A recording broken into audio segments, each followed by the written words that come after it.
Howdy folks, I'm Mama B, and today I'm going to show you how to make a family tradition for our family.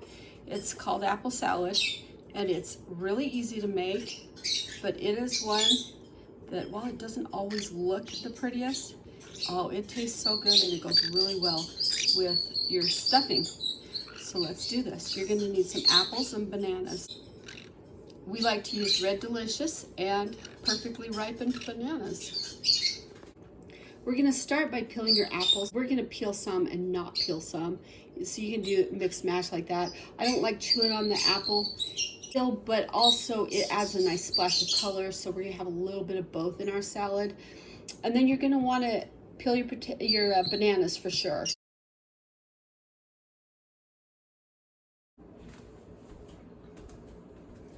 Then you're gonna wanna quarter your apples and take out the core. Best way for me to do that is just follow that little line right there, and just take your blade and just kind of draw right along that line. The top pops out and all the seeds come out with it, so it's easy peasy.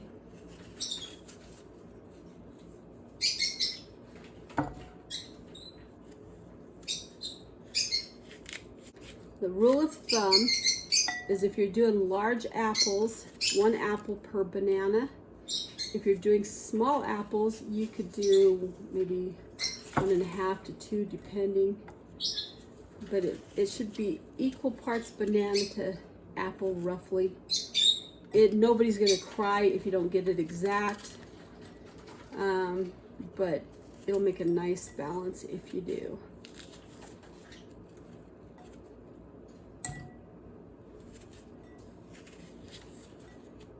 Now our apples are ready.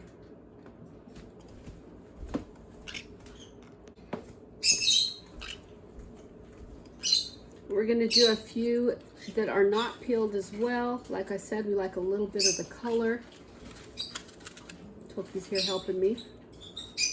Dex is around about as well.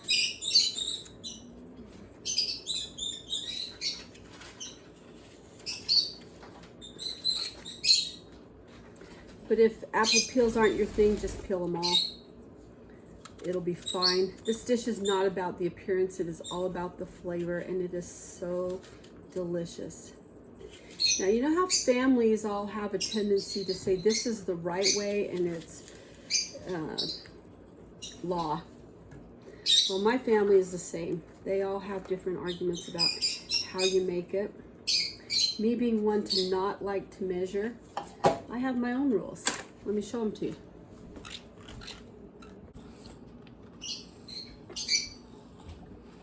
You're going to want to grind these up in a meat grinder or some kind of a processor. I like this old-fashioned meat grinder. You guys, it works really good. It squishes it just enough to break those juices free, but not so much that you just have mush.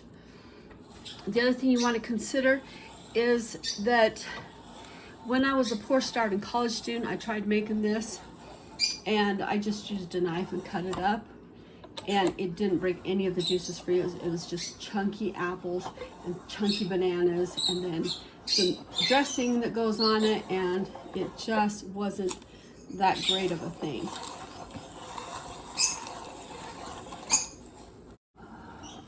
Also, don't get your finger caught in there because it is a meat grinder. It will grind your finger.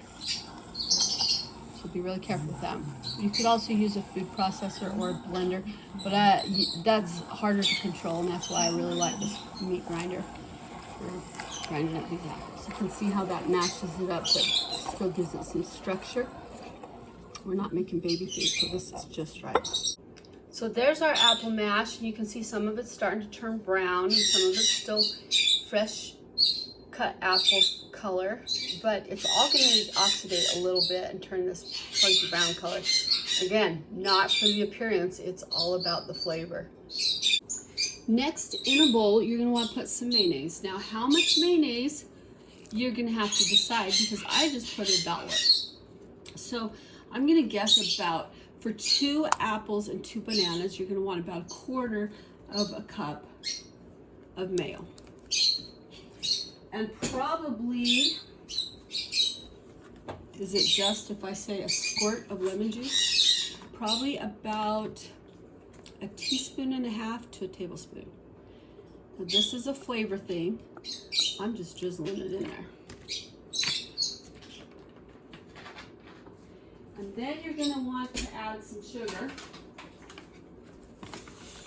Then you're going to want to add sugar, and you're going to put in about a tablespoon to 2 tablespoons. Whew, that was a bit. But it's all right. You can see it's going to work out. Now this is where my family and I disputed. They insisted that you mix this up and then you taste it and see if it's a good dressing flavor.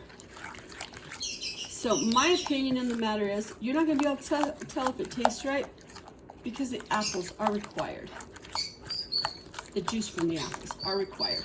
And honestly, I can't stand the taste of sweetened mayonnaise. So we're just going to dump these apples directly into it. You can see I've got some that are peeled and some that are not. Mix all that in.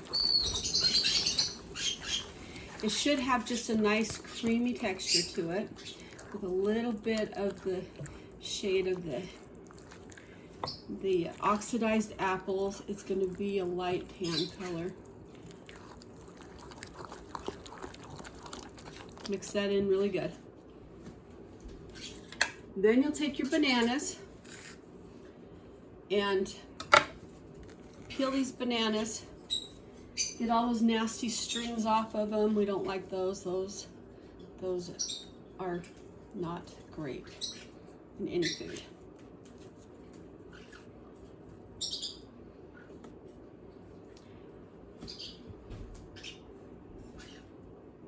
Get them all off. Get your banana peeled, all cleaned up.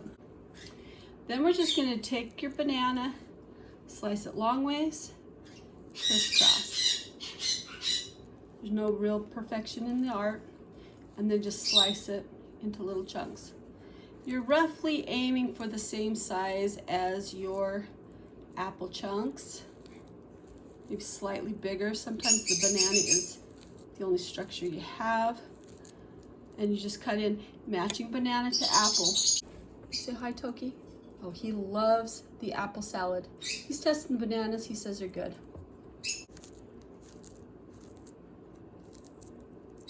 Once you match your apples to bananas, mix it all together.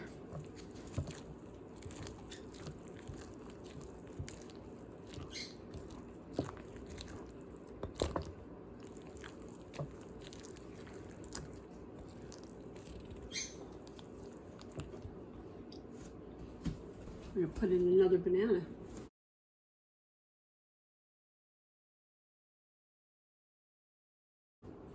Once you've got your apples and bananas all mixed in, you're going to want to taste it. If it tastes too sweet, maybe add a little squirt of lemon juice more. If it tastes too mayonnaise, add a lemon and maybe a little more sugar. If it tastes too sour, too tart, maybe add a little bit more sugar, or just kind of balance that out.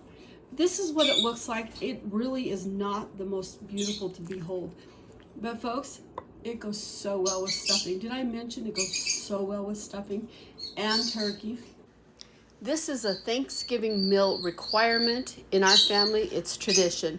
It is fantastic. And how much you make of it? Well, that depends on how big your family is, right? This wonderful salad can be made in advance. That's one of the reasons we love it so much. You can store it in a freezer in a Tupperware container, and as long as you bring it out with enough time for it to thaw naturally, it is perfect for your Thanksgiving dinner. And you can spend all that other precious time making your other wonderful dishes. I'll add a recipe in the description below, and just go with it. This is so delicious. Thanks so much for watching our videos. Have a fantastic day.